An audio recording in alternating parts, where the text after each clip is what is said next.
Olá, mais uma vez estamos aqui para o estudo da lição da Escola Sabatina. Dessa vez o estudo é bem interessante, é a respeito da preparação para evangelizar e testemunhar. Então vamos fazer a nossa oração. Santíssimo Deus, agora esteja aqui conosco, como das vezes anteriores, e nos ajude a entendermos com mais profundidade esse assunto que é muito importante. Em nome do Senhor Jesus Cristo, amém. Então, aqui está dizendo o seguinte: o cristão, aquele que vai evangelizar, ou aquele que vai testemunhar, ou aquele que vai viver segundo Cristo, enfim, precisa ser qualificado, precisa ser capacitado. Em outras palavras, já estivemos estudando em lições anteriores que nós recebemos dons. Cada ser humano, cristão ou não, recebe ao menos um dom, ou mais de um. E compete ao ser humano desenvolver os seus dons. E esses dons lhe servirão para dar testemunho de que é cristão e lhe servirão também na sua vida profissional. De modo que o seu crescimento na vida profissional lhe servirá também para crescimento na vida profissional. O seu crescimento na vida espiritual lhe servirá também para crescimento na vida profissional. E esses dois lhe servirão para uma boa relação na vida social, na família, etc. Porque nós necessitamos, de um lado, de desenvolvimento espiritual e, de outro lado, de manutenção da nossa vida. Nós necessitamos de dinheiro, vamos resumir. E isto deve servir para um propósito muito importante. Temos um bom relacionamento com o nosso Criador, um bom relacionamento com os nossos familiares e um bom relacionamento na sociedade. Então é importante o estudo desta semana, não é? Muito importante. Vamos analisar aqui o verso para memorizar. Ele está em Mateus capítulo 4, versículo 19. Diz ali assim: Vinde após mim, Jesus falando, né? Vinde após mim e eu vos farei pescadores de homens. Ou seja, aqueles eram homens bastante humildes, de pouco estudo, sabiam ler e escrever, mas tinham pouco estudo, só o básico. E Jesus lhes disse: vocês serão evangelistas, vocês serão capacitados. E eles conviveram durante 3 anos e meio com Jesus Cristo. Ao final desse tempo, eles estavam realmente capacitados. E eles saíram ao mundo inteiro e foram proclamando com sucesso esta mensagem que ele lhes havia ensinado. É sobre esse assunto que nós vamos estudar um pouco nesse momento aqui. Então, na realidade, o que aqui está nos solicitando é a nossa capacitação naquilo que nós somos qualificados, naquilo que Deus nos deu como facilidade para desenvolvermos nossos dons. Então temos aqui uma pergunta: Deus capacita sem que haja da nossa parte esforço? O que acham? Essa é uma pergunta até fácil de responder, não é? É óbvio que não, que Ele não nos capacita sem nosso esforço. Ele nos deu aptidões, não é? Ou pelo menos uma aptidão. E nós devemos nos esforçar para desenvolver essa aptidão, esse dom. E aqui vem aquilo que nós estamos falando lá no início. Nós devemos crescer, nós devemos capacitar para agir em alguma coisa dentro da igreja, em algum lugar dentro da igreja. Essa capacitação é que nós devemos desenvolver. E se nós nos capacitarmos, nos desenvolvermos dentro do ambiente da igreja, que sirva para propósitos espirituais, que são os propósitos mais elevados, imagináveis nesse planeta, ou seja, o que há de mais importante em ajudar as pessoas, em torná-las mais felizes, em salvar pessoas, há alguma coisa mais importante? Não. Então, se nós priorizarmos nossa capacitação nesse contexto, com esse propósito, ao mesmo tempo também estaremos nos capacitando para outras coisas inferiores em importância a essa, como por exemplo a nossa manutenção da vida. Porque aqueles que colocam em primeiro lugar as coisas de Deus, colocam aí prioridade, eles também se darão bem, serão bem-sucedidos nos outros assuntos, como por exemplo nos assuntos profissionais. Se for um empresário, ele será um bom empresário, se for um engenheiro, ele será um bom engenheiro, e assim por diante, não é? Então é importante essa relação.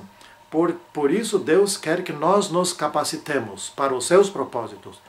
E essa capacitação não ficará apenas para esses propósitos. A segunda pergunta que nós temos aqui é a seguinte, está em relação à nossa lição desta semana, não é verdade? Podemos aprender sem ajuda? Sem que alguém nos auxilie? Não, não podemos. Pelo fato muito simples de entender. Nós somos seres sociais e nós dependemos uns dos outros. Nós podemos nos esforçar para aprender muitas coisas por conta própria, mas de tempos em tempos e em certos aspectos estaremos necessitando de outras pessoas. Por exemplo, sim, nós podemos comprar um livro e lendo esse livro podemos aprender muitas coisas. Então a gente pode dizer assim, bom, nós somos autodidatas, não dependemos de ninguém. Mas quem escreveu o livro? Foi você ou foi algum outro? E esse outro que escreveu o livro aprendeu as coisas da onde? De si próprio ou ele já foi aprendendo de Deus? Então nós somos seres sociais, nós sempre dependemos dos outros, certo? Então assim como somos seres sociais e dependemos para aprender, também devemos contribuir para que outros aprendam e se desenvolvam. Portanto, essa questão aqui fica bem assim resolvida. Que bom que é assim, não é? Temos uma terceira pergunta aqui, que é em relação à teoria e prática. Podemos separar uma coisa de outra? Também não podemos. Jesus, como é que ensinava? E isso a lição nos deixa muito claro, e nós vamos fazer um pequeno resumo aqui. O Mestre Jesus Cristo, ele ensinava da seguinte maneira. Primeiro ele pregava, ou seja, ele dava suas aulas. As aulas que ele dava eram em vários lugares diferentes. Ele não tinha uma sala de aula, e nunca fez nada em sala de aula. Que coisa interessante, não é?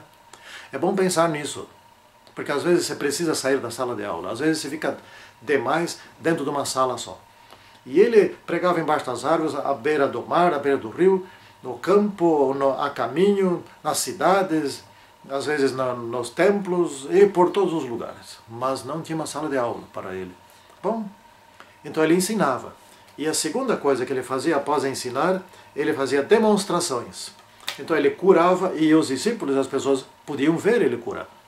Ele multiplicava pães, enfim, ele fazia muitas coisas que eram demonstrações, tá certo? E a terceira coisa que ele fazia, ele faziam juntos. Ele fazia e os discípulos faziam juntos com ele. Por exemplo, quando ele multiplicou os pães, ele pediu para os discípulos distribuir os pães, não é? Ele pediu várias coisas, eles participavam juntos, ele não fazia tudo. Então ele estava envolvendo as pessoas, e as pessoas assim estavam se desenvolvendo. Na primeira parte, na segunda parte e na terceira, que nós já relatamos aqui, as pessoas observavam, ouviam, aprendiam, pensavam, e ele levava as pessoas a pensar, não é? Então na quarta parte, o que ele fazia? Ele enviava as pessoas a fazerem sozinhas. Então, na primeira e segunda parte e terceira, as pessoas estavam adquirindo experiência por meio da observação e participação, de fazer juntos. E cada vez mais iam em direção a fazer sozinhas. E na quarta parte, eles eram enviados para fazerem sozinhos, para irem pregar sozinhos. Então, eles estavam agora aplicando a experiência. Antes aprenderam, agora estavam aplicando. Esse método funciona. Ele é simples, né? Muito simples. Funciona para qualquer coisa. Então estavam desenvolvendo as suas capacidades. Mas tem alguns aspectos aqui que a lição fala que são extremamente interessantes e importantes. No caso aqui da quarta e quinta-feira, inclusive, aprendendo com as falhas e aprendendo com sucessos, não é? Nós queremos destacar aqui que é muito importante nós aprendermos também com as falhas. Às vezes até mais importante do que aprender com sucesso, apesar de que jamais devemos abandonar o sucesso, nem as falhas. Quando alguma coisa não dá certo, quando não chegamos ao alvo que nós desejaríamos, ou quando não funciona do jeito que queríamos e assim por diante, é aí que não devemos desistir. Nós queremos trazer aqui a experiência de um homem, Thomas Alva Edison, né? Ele nasceu em 1847 e faleceu em 1931. Na escola, ele não era um bom aluno, né? Ele não era muito assíduo e se demonstrava assim desinteressado. E dá para entender por quê, né? Ele era um gênio e não estava sendo desafiado o suficiente dentro da escola, né? E então ele abandonou e passou a cultivar hortaliças e frutas no quintal da sua casa ali, porque os pais dele eram muito pobres, né? E passou a vender para poder se manter. E fruto disso, com a renda disso daí, ele comprava livros daquilo que lhe interessava, comprava instrumentos e material daquilo que lhe interessava e se aplicava profundamente nisso. Ele queria aprender muito aquilo que lhe interessava. Ele estava desenvolvendo o seu dom. E na escola não descobriram esse dom. Portanto, ele não gostou da escola. E a freguesia aumentou, etc. E lá pelas tantas ele não tinha mais como cultivar suficiente hortaliça e frutas para vender para aquela região ali, da sua cidadezinha. E ele foi comprar esse matéria-prima em Detroit. Então ele ia e voltava de trem. Mas ele pensou assim, mas é muito tempo desperdiçado aqui dentro do trem sem fazer nada. Então ele pensou e passou a vender jornais dentro do trem. Né? Dentro do vagão do pão, ganhou tempo ali. Passou a vender jornais e isso lhe desenvolveu experiência. E ele passou a se tornar um editor. Né? Do sucesso como jornaleiro, ele logo se tornou um editor. Ele passou a publicar um semanário que vendia dentro do trem. Ele era ao mesmo tempo o repórter, o redator, o gerente, o tipógrafo e o distribuidor. Ou seja, ele não desistia nunca. E ele fazia todo o trabalho dentro do vagão do bagageiro. Né?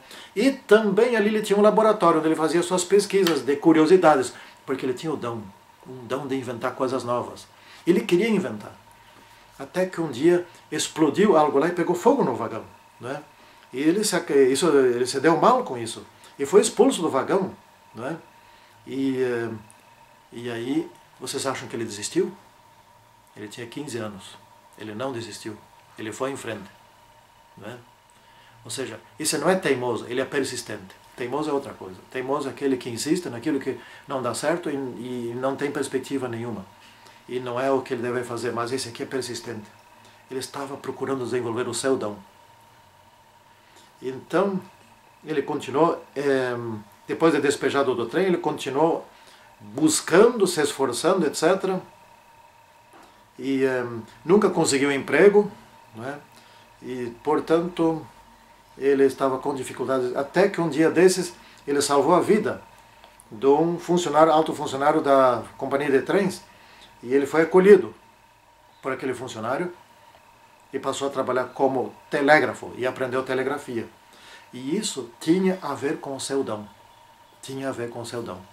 Né? E esses jornais ele vendia aos 12 anos de idade. Eles eram pobres, tinham que trabalhar, né? E aos 21 anos ele registrou seu primeiro invento. Ah, que coisa boa, que coisa interessante, registrar um invento. Não é? Era uma máquina de votar que não despertou interesse em ninguém. Foi um fracasso, mais um fracasso. Aliás, até agora na sua vida, ele não teve nenhum sucesso que fosse realmente algo importante.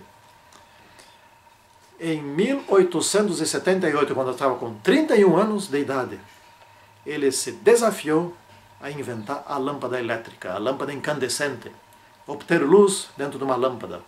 E ele pesquisou e pesquisou e pesquisou. Quando ele estava realizando o 1000º teste, ele perguntaram, mas Thomas, como assim? Tu não vai desistir disso? Isso não dá certo. Isso, tu já testou tantas vezes. Ele testou milhares de vezes. Ele disse, não, eu agora sei, eu conheço 1000 maneiras como isso não funciona ainda. Preciso descobrir a maneira como funciona. E continuou testando. Assim deve ser o cristão. O cristão não deve desistir nunca de desenvolver o seu dom.